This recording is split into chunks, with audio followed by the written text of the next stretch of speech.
기관이에요. 세상에서 제일 먼저 생긴 기관이고 또 마지막까지 있어야 될 기관입니다. 하나님의 창조 원리 안에서는 이 가정과 하나님과는 불가불한 관계가 있어야 되는 그런 곳이죠. 다시 말해서 우리 가정이 행복한 것은 하나님과 바른 관계에서 이루어질 수밖에 없다는 거죠. 가정 또는 교회는 하나님께서 주신 이 축복의 기관입니다. 하나님은 가정을 통해서 축복을 주시고 교회를 통해서 축복을 주셔요. 하나님의 은혜의 통로예요. 가정을 귀하게 여기시고 교회를 귀하게 여기셔야 돼요. 이 가정에 무너지는 것은 사회를 무너지게 하는 것이고, 우리 가정이 바로 서지 못하면 우리는 이 사회도 바로 설 수가 없다는 거죠. 근데 오늘날 가정들이 무너지고 있어요. 오늘날 가정들이 힘을 잃어가고 있어요. 우리가 지금 그런 시대에서 우리 가정들이 생활하고 있으니 얼마나 피곤하고 힘들겠습니까? 이 에덴 동산에서 인간이 타락한 이후에 디킨스의 이야기에 의하면 그때가 가장 좋았으며 또한 그때가 가장 최악이었다라고 그렇게 말할 정도로 가정은 참 좋을 수도 있고 가정이 참 어렵고 힘들 때도 있다는 거죠. 여러분, 하나님의 은혜가 이 가정을 통해서 많이 주어질 때도 있지만 하나님의 은혜가 우리 가정에서 떠나갈 수도 있는 거고 교회에서도 있을 수도 있고 떠나갈 수도 있는 거예요. 우리가 고대 이 그리스, 이 헬라의 그 황금 시대가 있었을 때를 보면은 그가 역사를 통해서 우리가 아는 것이 뭐예요? 그때 당시에는 이 세상 사람들이 보기에는 그때가 골든 에이지, 황금 시대였는데 그때에 거기서 일어났던 일들은 낙태가 일어나고 폭력이 일어나고 범죄가 일어나고 빈곤이 있었고 또 사치가 있었고 정치가 부패했고 성면허가 표준화가 되었어요. 오늘 우리 시대를 한번 보세요. 겉으로는 다 우리가 뭐 막고 뭐 건 컨트롤하고 무슨 뭐 프라스티튜트 컨트롤하고 한다고 하지만 그 깊은 내면 속에 들어가 보면 다 이루어지고 있다는 거예요. 우리 몰래. 그런 시대에서 우리가 살고 있다는 거죠. 우리가 아는 대로 이 종교개혁 초기에 이 세상이 너무 타락했으니까 우리는 운둔해서 산속에 가서 기도하며 말씀 보며 살겠습니다 하는 그 가운데서도 불결한 일들이 일어났어요. 그래서 청교도들은 당신들은 반밖에 개혁주의가 아니다 라고 그렇게 비판하면서 회개를 호소했어요. 여러분, 우리가 바로 그런 시대에 살고 있다는 거죠. 근데 오늘 우리는 분명히 알고 돌아가야 될 것은 우리 가정이 이 어두운 사회를 비춰야 되고 부패한 사회를 정화시킬 수 있는 그런 복된 가정이 될 수 있기를 주님의 이름으로 축복합니다. 하나님은 아브라함에게 내가 너를 복주겠다. 그리고 너는 복의 근원이 될 것이다. 너는 이 민족이 너로 인해서 복을 받게 해야 된다. 아브라함에게 그렇게 하나님이 말씀해 주셨어요. 우리 가정이 존재하는 이유는 우리만 잘 살고 우리만 복 받는 것이 아니라 저와 여러분의 가정을 통해서 이 사회가 복을 받고 이웃이 복을 받을 수 있는 그런 통로가 되어야 될 줄로 믿습니다. 그래서 오늘 이 제7계명 간음하지 말지니라는 이 계명을 통해서 우리 세 가지 말씀을 드리면서 은혜를 받기를 원합니다. 첫째로는 무엇이 간음이냐는 거죠. 너희는 간음하지 말지어다. 무엇이 간음입니까? 오늘날 많은 사람들이 또 그리스도인들도 그렇고 세상 사람도 그렇고 뭐 정치인도 그렇고 무슨 교수도 그렇고 코치도 그렇고 라인이 이건 뭐냐 할 때 우리는 그런 데까지 안 갔습니다. 우리는 그래서 불법을 행치 않았습니다 라고 하는 게 라인이냐는 거죠. 율법주의자는 라인이 분명했어요. 이렇게 하면은 라인을 넘은 거고 이렇게 하면은 라인을 안 넘은 것이다 했지만 성경은 뭐라 그럽니까? 최우선적으로 마음 상태, 동기라 그러는 거예요. 여러분, 우리는 그렇게 간음하지 않았다 할지라도 우리 마음 상태, 우리 동기는 어떻습니까? 라고 묻는다면 저부터 포함해서 우리가 정말 여기 있을 수 있는 사람이 몇 명이나 되겠습니까? 예수님은 우리 행함 이전에 우리 마음을 중요시하고 있어요. 행함과 이 행위의 문제만이 아니고 행동으로 이끄는 그 마음을 갖고 문제를 삼고 있다는 거예요. 이 죄악의 뿌리가 깊다는 거죠. 우리 마음속에 있다는 것이죠. 우물의 깊음은 우리가 알 수 있어서 우리 마음의 깊이를 알 수 없다는 옛말같이 죄가 우리 속에 다 있다는 거예요. 우리 마음을 아마 필름으로 보여준다면, 오늘도 우리가 화면으로 내 인생의 그 마음을 본다면 만물보다 거짓되고 부패된 것이 우리 마음이라 그런 것처럼 우리 마음에 일어나는 생각들을 우리는 참아 볼 수 없어 고개를 숙이고 어디 숨을 수 있는 곳이 없을까 할 정도로 우리 마음은 심히 죄악으로 가득 차 있다는 거죠. 모세의 법은 외적인 행위의 문제를 삼고 있다면 주님의 법은 내적인 문제를 삼고 있다는 거죠. 나타나지 않은 죄, 그걸 똑같이 취급하고 있어요. 가늠한 사람이든 마음으로 생각을 하고 있는 사람이든 주님은 똑같이 취급하고 있다는 것을 오늘 말씀하고 있습니다. 여러분, 주님 마태복음 5장 28절에서 주님이 이렇게 말씀하죠. 여자를 보고 음욕을 품는 자마다 마음에 이미 가늠하였습니다. 여러분, 주님이 하신 이 말씀은 정상적인 부부 생활에서 말씀하신 것은 아니에요. 우리가 이성을 볼 때 이런 성욕을 가지고 있는 것은 정상이라는 거죠. 자연적인 본능이죠. 그러나 그 정죄는 무엇이냐? 고의적인 의도를 가지고 그 음욕을 품고 여자를 계속 보는 것이 문제다는 거예요. 여기 음욕을 품는다, 여기 이 품는다는 이 말은 생각은 잠시 날 수 있어요. 그러나 그 품고 있으면 안 돼요. 그 생각을. 이 품고 있으면은 우리가 그 생각이 범죄하게 되고 그것을 행동으로 나타낼 수 있다는 거죠.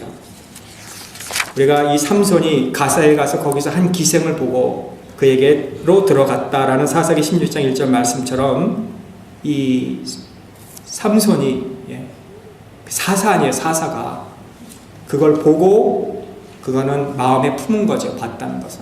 들어갔다는 건 행한 거예요. 먼저 품고 그 다음에 행하게 되는 것 같이 다윗이 저녁 지붕에 위에 거닐다가 여인을 보고 결국 다윗이 행음하게 된 거예요. 보고 품었어요. 벌써. 매튜 헨리는 하나님께서 왜 우리에게 눈꺼풀을 주셨는가 재미있게 얘기하면서 이 눈꺼풀은 우리가 이 세상에 불의한 것을 볼 때 눈을 감으라고 주셨다는 거예요.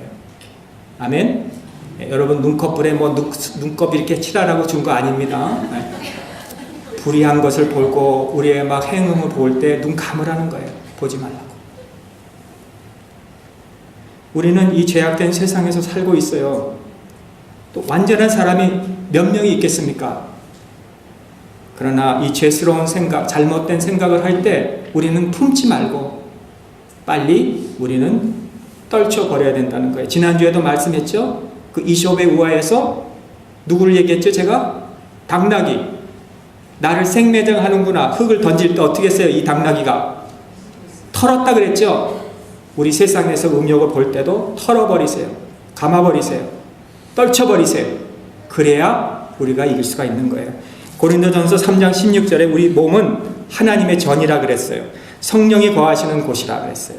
여러분, 저와 여러분의 과거에는 어땠든지 간에 저도 그렇겠지만요, 우리 모두가 다 진실로 하나님 앞에 회개를 하고 하나님 앞에 용서를 빌고 지금 저와 여러분들은 주님 앞에서 이제는 세상을 살 때 하나님의 이 몸이 하나님의 거룩한 전이라는 것으로 우리가 보존하면서 하나님의 이 성전을 잘 보존해 나갈 수 있는 우리 모두가 될 수 있기를 주님의 이름으로 축복합니다. 나의 몸을 하나님이 거룩한 성전같이 우리가 되게 해야 되는데 그렇게 못할 때가 많이 있잖아요. 마음을 지켜야 돼요. 마음을 지키라. 이 생명의 근원이 우리 마음에서 나오느니라. 우리 마음을 잘 지키실 수 있기를 바랍니다. 레위기 19장 20절에 보면은 아직 속량되지 못하고 해방되지 못한 정혼한 시종과 행음하면 두 사람이 형벌을 받아 죽임을 당할지니라. 여기에 말하면 것은 그때 당시에 이 여자가 노예 여자 종인데 이 주인이 소유예요. 주인 마음대로 할 수 있는 거예요. 그러나 그 여종이 그 여자 노예가 다른 남자와 지금 정혼한 상태, 약혼했다면 주인이 자기 소유라고 해서 행음하면 그 주인에게는 형벌이 있다고 그렇게 말씀했다는 거예요. 이거 주의 깊게 들어야 돼요. 우리가 이 소돔성, 옛날에 그 구약에 나오는 그 소돔성에 보면은 그 성 전체가 유황불에 탔다 그랬어요. 거기에서 두 딸, 그 롯의 두 딸이 아버지에게 술을 먹임으로써 상대자로 삼을 만큼 성에 대한 그 기준이 완전히 흐려져 있던 시대였어요. 근친상관이라 그러죠. 이건 과거만이 아니라 오늘도 그렇습니다. 오늘날 우리는 이 소돔 같은 세상에서 우리가 살고 있습니다. 여러분, 특별히 우리가 살고 있는 주의를 보세요. 동성연애, 옛날에는 그들이 마음대로 이렇게 못할 텐데 요즘은 뭐 그냥 다 나와서 그렇게 공동 장소에서 그 모습을 나타내고, 마약을 복용하는 거 이제는 뭐 마치 가게에 가서 물건 하나 사듯이 우리가 다 살 수 있고.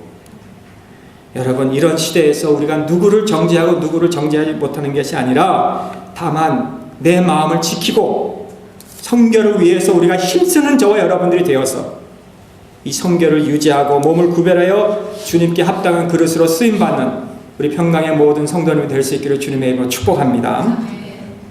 두 번째는 우리는 가정에 책임이 있기 때문에 간음을 우리는 하지 말아야 돼요. 마틴 로이스 존슨은 이렇게 말했습니다. 그 당시에 남자들은 일반적으로 여자들에 대해서 매우 천하게 여겼고 매우 낮게 여겼다는 거예요. 아주 사소하고 합당하지 않은 것을 가지고도 아내와 함께 살고 싶지 않으면 이혼을 그저 했대요. 그래서 모세의 법이 여자에게 지나치게 불공정한 상황을 규정해 주기 위해서, 통제하기 위해서 도입을 했다는 것이죠.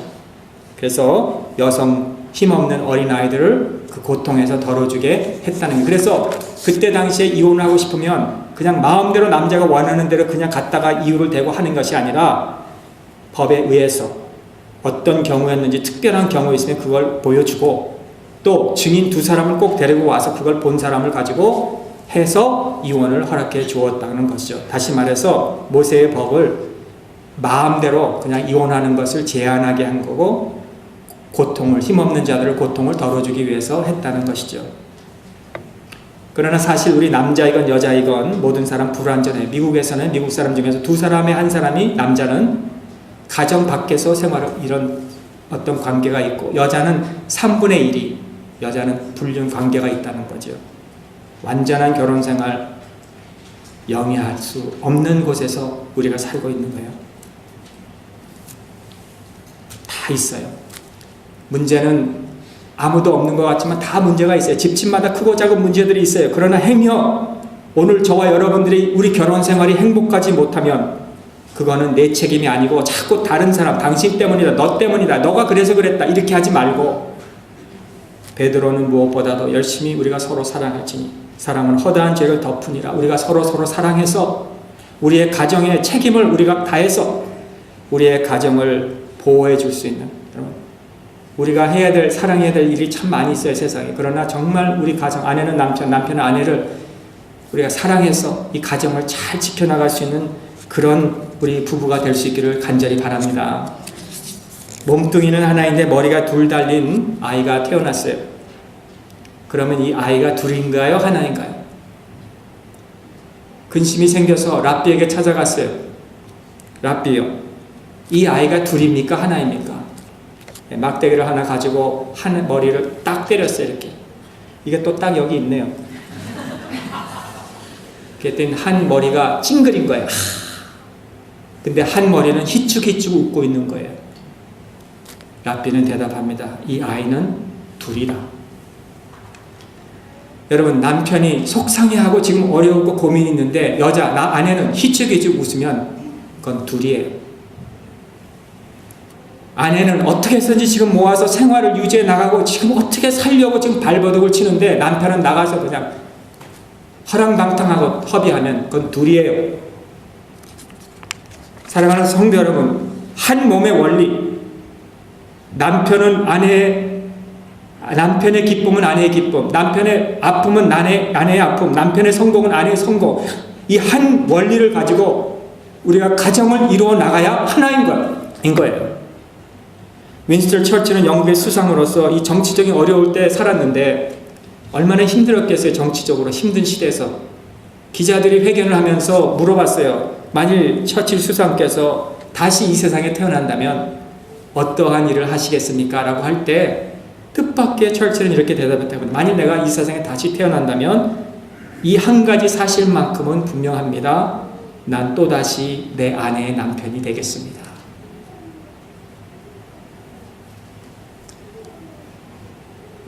이것을 듣고 있는 그 아내가 감동을 받고 거기서 눈물을 흘렸다는 거예요. 그동안 정치자의 아내가 얼마나 힘들었겠습니까? 그것도 힘든 정치에서 많은 고생도 했지만 그 말 한 번 듣는 순간에 나는 내 아내의 남편이 되겠습니다 하는 순간에 그때까지 쌓였던 모든 고생과 힘든 것이 다 잊어버렸다는 거죠. 성도 여러분, 내가 오늘 사랑할 수 있는 사람이 있다는 것을 행복하게 생각하시기를 바랍니다. 사랑하고 싶어도 사랑할 수 없는 사람이 많은데 오늘 하나님이 짝지어 주셔서 나에게 주신 내 아내와 내 남편을 내가 사랑할 수 있다는 것 하나님 앞에 감사하실 수 있기를 바랍니다. 결혼은 하나님의 허락하에 만들어진 사건이기에 나눌 수가 없어요. 하나님이 주신 거예요. 남편이나 혹은 아내는 여호와께서 짝지어 주신 것이라고 잠언 19장 14절에 말씀하셨죠. 그래서 아내를 얻는 자는 복을 받고 여호와께 은총을 받은 자라고 잠언 18장 22절에서도 연이어 말씀하고 있어요. 결혼생활 하다 보면 어두운 면도 있고 또 밝은 면도 있어요. 그러나 저와 여러분들은 언제나 밝은 면만 볼 수 있기를 바랍니다. 좋은 점만 보시라는 거죠.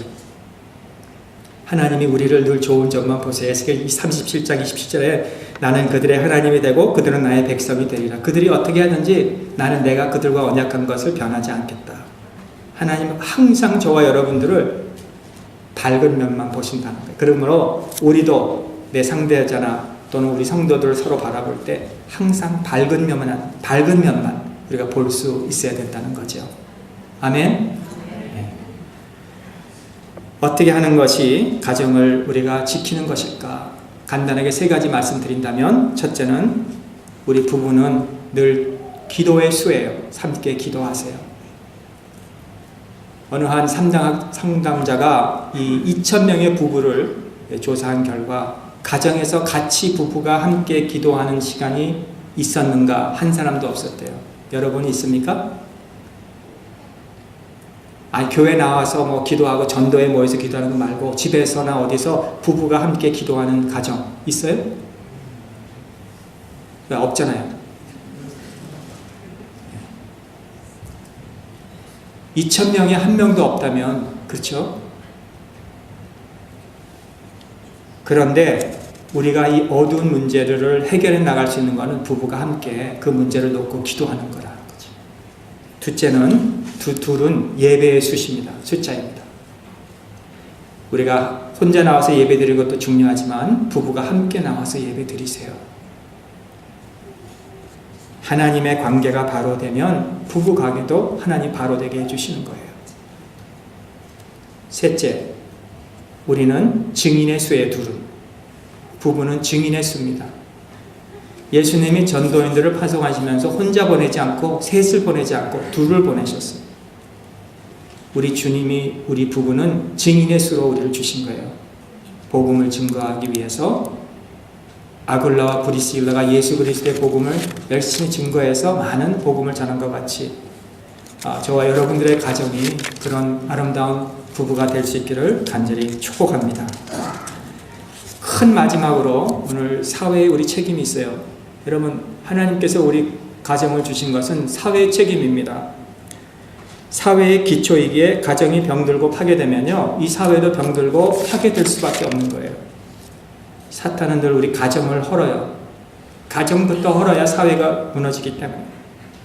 그래서 우리는 늘 가정이나 교회 안에서 내 감정, 내 생각을 앞세우지 말고 하나님의 뜻을 앞세울 수 있기를 바라요. 로마 사회가 이 가족을 중히 여겼을 때는 흥하였어요. 남편은 용감했고 여인은 덕스러웠어요. 그런데 로마가 헬라를 정복하고 헬라 문화를 받아들였을 때 부부가 서로 동의만 해도 이혼할 수 있는 그런 시대가 되었을 때 나라가 망하고 말았어요. 오늘 우리 미국도 그렇고 일본도 그렇고 우리 한국도 혹시 그러지 않은지, 여러분, 우리가 얼마나 이 성윤리가 지금 땅에 떨어지고 있습니까? 그런 시대에서 우리가 지금 살고 있다는 거죠. 1990년도에는 12가정의 한 명이 가정이 이혼을 하였는데 1922년도 8가정이 하나이고 1992년도에는 3가정이 하나이고 오늘 2017년도는 얼마나 될까요? 아마 2가정이 하나가 아닐까. 어떤 문제가 있어도 우리 가정을 지켜야 돼요. 가정을. 내가 희생해서라도 내 가정을 지키겠습니다 하는 이런 결심이 여러분들의 결심이 되시기를 간절히 바랍니다. 처음에는 우리가 어떻게 해야 되느냐 그러면 음행을 피해야 돼요. 요셉이 17세에 팔려갔어요. 27살, 10년 정도 거기서 일하면서 27살이니 얼마나 젊고 아담했겠어요. 용모가 준수하였다 성경은 말하죠. 요셉이 27살 준수하였을 때 미남이었죠. 집으로 일하던 그 집 주인의 아내가 날마다 요셉에게 청하였다는 말씀이 있죠. 요셉이 그때 어떻게 했습니까? 한 번이 아니고 2번도 아니고 계속해서 청하였을 때 요셉은 그 시험을 이겼어요. 어떻게 이겼습니까? 그 비결이 우리에게 중요한데 그 유혹이 올 때마다 요셉은 듣지 아니하고 함께 있지도 아니하고 거기서 피했다 그랬어요.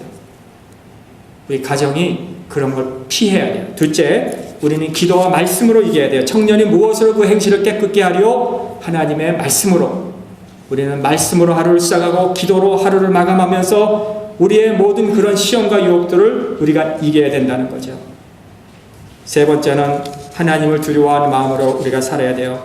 우리는 하나님 면전에서 사는 크렘데오, 하나님 앞에서 나는 지금 살고 있습니다. 하나님 보십니다. 이렇게 생각하고 저와 여러분들은 하나님 앞에서 살아야 우리는 이 경건한 연습을 하면서 하나님이나 사람 앞에서 우리 신앙 양심 앞에 부끄러움이 없는 인정된 하나님의 사람들로 우리가 이 세상에서 살 수 있게 될 줄을 믿습니다. 오늘 나의 몸을 정결하게 유지하세요.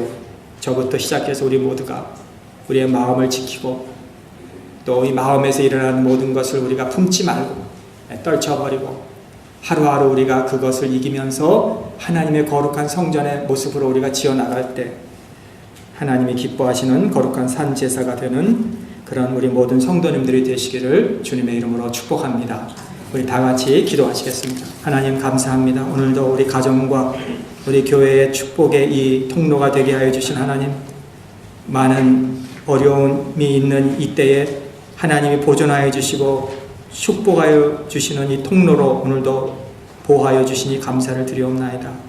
하나님 정말 오늘 이 힘든 주제, 가늠하지 말라는 이 주제가 어떻게 우리가 전해야 될지, 이 종이 부족해서 잘 전했는지 모르겠지만 하나님 우리에게 꼭 필요한 말씀으로 받아들이고 우리가 남은 우리 생애가 하나님의 거룩한 전으로 하나님이 원하시는 그릇으로 빚어나가서 이 세상의 복의 통로가 되게 하시고 복음의 증인이 될 수 있도록 우리 가정 부부를 우리 자녀와 부모님들을 지켜주시고 우리 교회를 지켜주시옵소서. 오늘도 하나님께서 원하시는 우리 모습으로 우리 빚어주시고 하나님 앞에 다 복을 받고 인정받는 부끄러움이 없는 인정된 하나님의 사람들이 되게 하여 주시옵소서. 예수님의 이름으로 감사하며 기도하옵나이다. 아멘.